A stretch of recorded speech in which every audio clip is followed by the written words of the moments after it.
एक बुद्धिजीवी व्यक्ति ने हमारी व्यवस्था को ठीक से समझा तो बोला। यानी सतगुरु रामपाल जी कह रहे हैं कि एक पढ़ा लिखा बुद्धिजीवी व्यक्ति, उसने जब हमारे इस कबीर पंथ की मर्यादाओं को, नियमों को, भक्ति को अच्छे से समझा, तो उसके बाद उस व्यक्ति के क्या विचार थे। न तो तुम शराब पीते, ना बीड़ी सिगरेट हुक्का पीते, ना दहेज लेते ना देते, तुम जो कमाते हो वह सारी बचत है। जो संत रामपाल जी से दीक्षा ले लेता है उसके तो यूं समझो एक लड़का नौकरी लग गया, इतनी बचत हो जाती है। सही कहा उस व्यक्ति ने। आज हम दुखी क्यों हैं, परेशान क्यों हैं? 24 घंटे इंसान को टेंशन क्यों है? आवश्यकता से अधिक खर्चे, फालतू के खर्चे, व्यर्थ की परंपराओं के पचड़े। शादी आ जाती है, दुनिया भर का दिखावा, दुनिया भर का दहेज, बर्तन, कपड़े, गहने, दुनिया भर की टेंशन व्यर्थ की। उसके बाद नशे, कोई बीड़ी पीता है, कोई शराब पीता है, कोई मांस खाता है, दुनिया भर के खर्चे। लेकिन जब हम सतगुरु रामपाल जी की शरण में आ जाते हैं, उसके बाद हमें पता चलता है कि शास्त्र अनुकूल कर्म क्या है, शास्त्र अनुकूल धार्मिक और सामाजिक कर्म क्या हैं। हम कोई किसी प्रकार का त्योहार नहीं मनाते, ना होली, ना दिवाली, ना मकर संक्रांति, ना क्रिसमस, ना ईद, कुछ भी नहीं, जो कि खर्चों का कारण है। हम शादी विवाह में दुनिया वालों की तरह फालतू में दिखावा नहीं करते, आडंबर नहीं करते, ढोंग नहीं करते। सिंपल तरीके से 1 रुपया भी नहीं लगता और शादी हो जाती है मात्र 17 मिनट में। संत रामपाल जी के भगत किसी प्रकार का कोई नशा नहीं करते। कभी आजमाना हो तो आजमा के देख लेना। हालांकि सतगुरु रामपाल जी के पंथ में वर्तमान में 2 पार्ट हैं, 2 भाग हैं। एक भाग है सतलोक आश्रम से जुड़े भाई बहन, जो इन जगह जगह खुले हुए सतलोक आश्रमों में जाते हैं। दूसरा पार्ट है साध संगति से जुड़े सतसेवक भाई बहन। सतसेवक भाई बहन वर्तमान समय 2025 तक अपने गुरुदेव भगवान की गैर हाजिरी में घर को सतलोक आश्रम बनाकर, ज्ञान को आधार बनाकर, गुरु को परमात्मा मानकर मर्यादाओं में रहकर भक्ति करते हैं। तो साध संगति से जुड़े उन सतसेवक भाई बहनों के ऊपर आप जी कभी भी एक्सपेरिमेंट कर सकते हो। आप कभी भी उनकी परीक्षा ले सकते हो कि वास्तव में संत रामपाल जी के भगत नशा करते हैं या नहीं करते, नशे का समर्थन करते हैं या नहीं करते हैं। किसी भी साध संगति से जुड़े सतसेवक भाई बहन को अगर देश का प्रधानमंत्री भी आकर कहे कि भगत जी मुझे सिगरेट पीनी है, मेरे पास में माचिस नहीं है, आप मुझे माचिस दे दीजिए, वो भगत जो साध संगति से जुड़ा है वो उसी समय बड़े प्यार से, बड़ी आधीनी से प्रधानमंत्री जी से कहेगा कि प्रधानमंत्री जी आप हमारे घर पर आए, आपका स्वागत है, बैठिए, चाय पानी पीजिए। परंतु गलत कार्य में हमारे गुरुदेव के आदेश अनुसार हम आपका किसी प्रकार से कोई सहयोग नहीं करेंगे। आप यदि अपनी प्रधानमंत्री की कुर्सी भी हमें दे दें एक माचिस के बदले में, माचिस तो छोड़िए, हम आपको माचिस की एक सीख भी निकालकर बीड़ी पीने के लिए नहीं दे सकते। हां, आपको खाना बनाना है, दूध गर्म करना है, शौक से लीजिए, हम कर देंगे आपका दूध गर्म, नो प्रॉब्लम। परंतु बुराइयों में सहयोग के लिए हम आपका 1% भी सहयोग नहीं करेंगे। आप चाहे देश के प्रधानमंत्री हो, चाहे देवताओं के प्रधानमंत्री हो, हमारे लिए हमारे गुरुदेव भगवान के नियम सर्वोपरि हैं। हमारे गुरुदेव भगवान का भक्ति विधान सर्वोपरि है। जिस संविधान से पूरी सृष्टि चल रही है, हम उस संविधान को फॉलो करेंगे। और सतलोक आश्रमों से जुड़े भाई बहन, उनकी गारंटी हम इसलिए नहीं दे सकते क्योंकि वो लोग नशे का समर्थन करते हैं। कुछ दिन पहले मैंने एक वीडियो बनाया था हुक्के के ऊपर कि ये जितनी भी खाप पंचायतें हैं जो सतगुरु रामपाल जी की फोटो का सम्मान कर रही हैं, इन लोगों को हक नहीं है ये लोग सतगुरु रामपाल जी की फोटो को छुएं, क्योंकि ये सारे लोग तमाकू सेवन करते हैं, हुक्का पीते हैं, बीड़ी पीते हैं, शराब पीते हैं, और ऐसा व्यक्ति सतगुरु रामपाल जी की छवि को हाथ लगाने का अधिकारी नहीं है।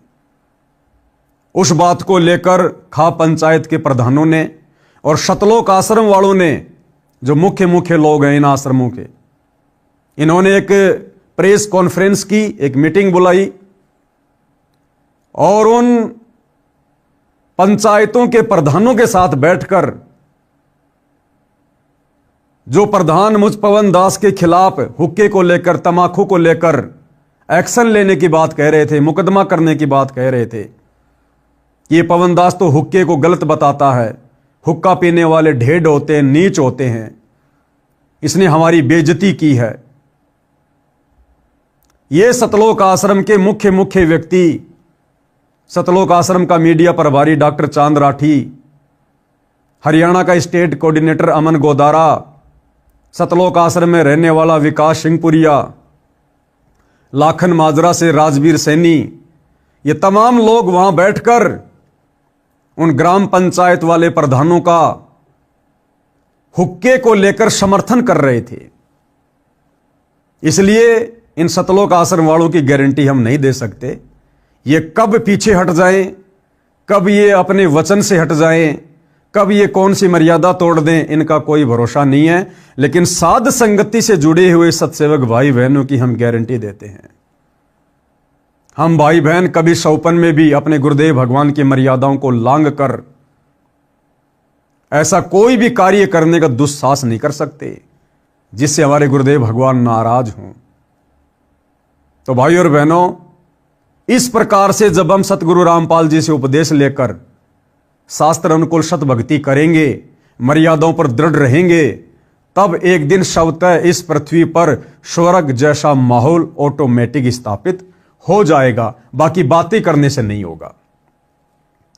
तो उस भाई ने कहा कि संत रामपाल जी के जो भगत हैं और जिस प्रकार से वो लोग इन बुराइयों से दूर हैं, आडंबरों से दूर हैं, पाखंडों से दूर हैं, नशे से दूर हैं, व्यर्थ के खर्चों से दूर हैं, तो उनके घर में तो समझो एक व्यक्ति नौकरी लगा हुआ है।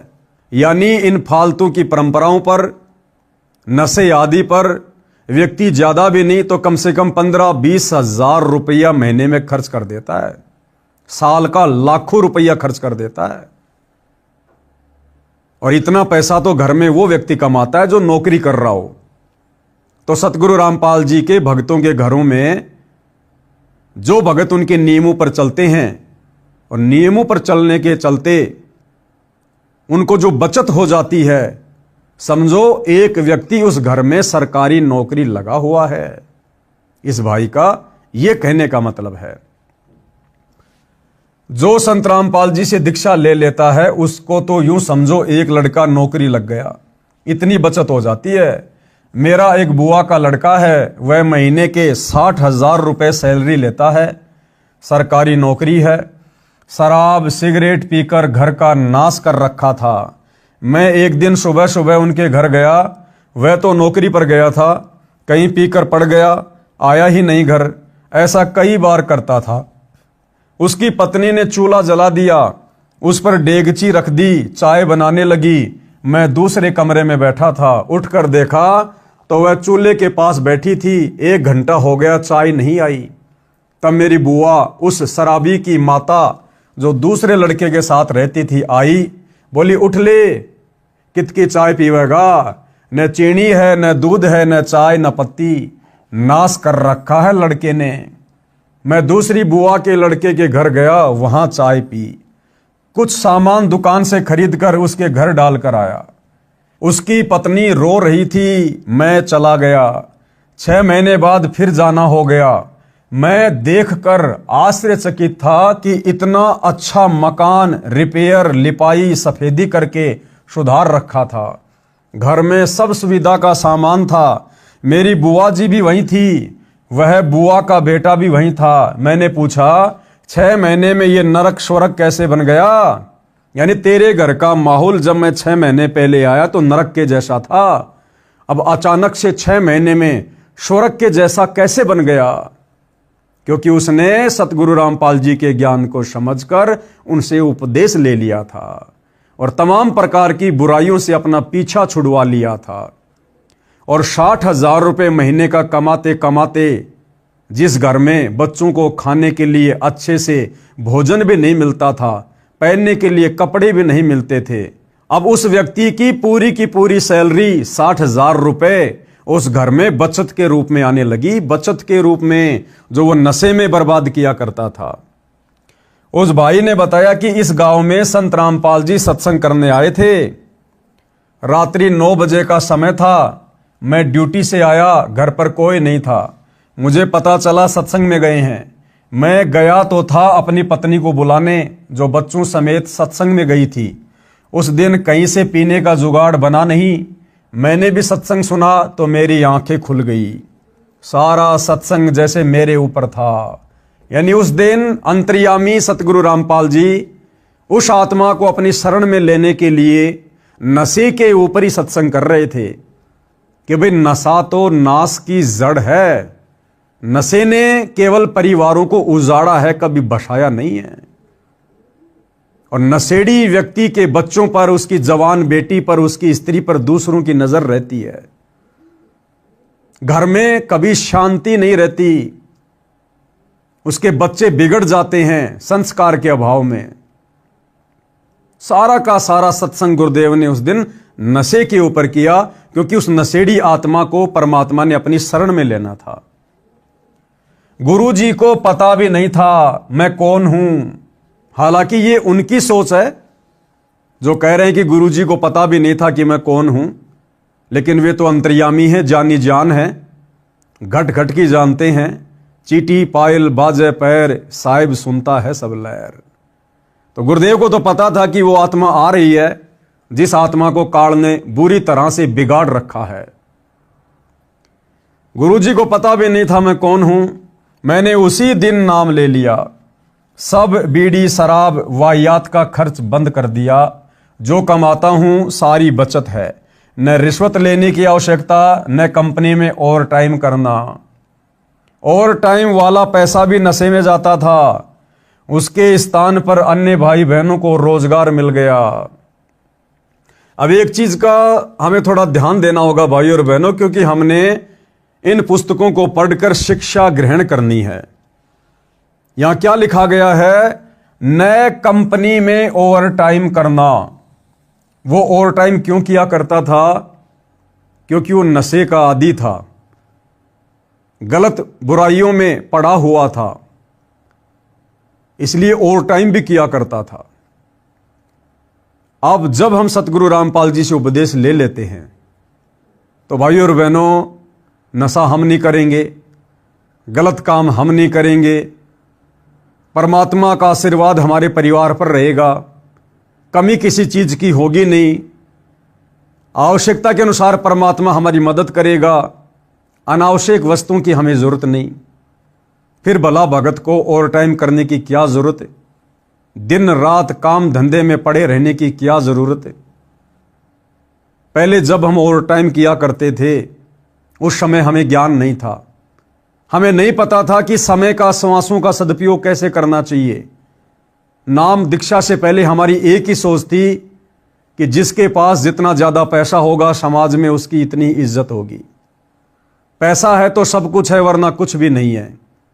लेकिन उपदेश लेने के बाद हमें पता चला कि जिसके घर में भक्ति है तो सब कुछ है, जिसके परिवार पर सतगुरु का आशीर्वाद है तो सब कुछ है, जिसके पास सतगुरु का सतनाम है, नाम है, शरण है, तो समझो दुनिया का सबसे बड़ा धन उसके पास है। कबीरा सब जग निर्धना, धनवंता ना कोई, धनवंता सो जानिए जिसके पास राम नाम धन होए। तो सबसे बड़ा धन है सतगुरु का ज्ञान, सतगुरु का नाम, सतगुरु का आशीर्वाद। तो अब हम भगत भाई बहनों ने ज्यादा से ज्यादा समय सतगुरुदेव भगवान की भक्ति में व्यतीत करना है, सत्संग सुनने में, सुमरण करने में व्यतीत करना है। इसलिए नाम उपदेश लेने के बाद हमने ओवर टाइम करने की कोई आवश्यकता नहीं पड़नी चाहिए। वो ओवर टाइम का समय अब हम परमात्मा की भक्ति में, सुमरण करने में या सत्संग में या फिर सेवा करने में लगाएंगे, जिसका प्रतिफल हमें उस ओवर टाइम के बदौलत कई संख्यों गुणा ज्यादा मिलेगा परमेश्वर के दरबार में। क्योंकि नाम उपदेश लेने के बाद हमारा एक अकाउंट खुल जाता है, भक्ति वाला अकाउंट है। हम जो भी दान धर्म सुमरण सत्संग सुनते हैं, अच्छे कर्म करते हैं, धार्मिक अनुष्ठान करते हैं, हमारे भक्ति वाले खाते में वो हमारा भक्ति धन सूक्ष्म रूप में जमा होता रहता है। आप और हमें उसकी भनक भी नहीं है, लेकिन परमात्मा का सिस्टम ऑटोमेटिक है, ऑटोमेटिक सिस्टम है हमारा। जिस प्रकार हम किसी फैक्ट्री में काम करते हैं और हम जितना काम करेंगे, जितना ओवर टाइम करेंगे, या जिस दिन हम फैक्ट्री में नहीं आएंगे, वो सारा का सारा जो कैलकुलेशन होता है ऑटोमेटिक जुड़कर और महीने में हमारी सैलरी बन जाती है, और उसी हिसाब से फिर उसको महीने में सैलरी मिलती है।